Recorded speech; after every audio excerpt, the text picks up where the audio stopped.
یہ اللہ کی آیتیں ہیں جو ہم تم کو سچائی کے ساتھ پڑھ کر سناتے ہیں، تو یہ اللہ اور اس کی آیتوں کے بعد کس بات پر ایمان لائیں گے؟ ہر جھوٹے گناہگار پر افسوس ہے کہ اللہ کی آیتیں اس کو پڑھ کر سنائی جاتی ہیں تو ان کو سن تو لیتا ہے،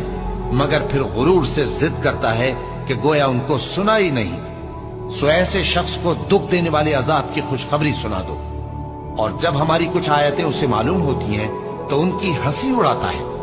ایسے لوگوں کے لیے ذلیل کرنے والا عذاب ہے، ان کے پیچھے دوزخ ہے، اور جو بھی یہ کرتے رہے کچھ بھی ان کے کام نہ آئے گا،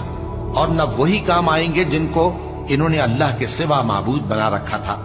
اور ان کے لیے بڑا عذاب ہے۔ یہ ہدایت کی کتاب ہے، اور جو لوگ اپنے پروردگار کی آیتوں سے انکار کرتے ہیں ان کو سخت قسم کا درد دینے والا عذاب ہوگا۔ اللہ ہی تو ہے جس نے سمندر کو تمہارے قابو میں کر دیا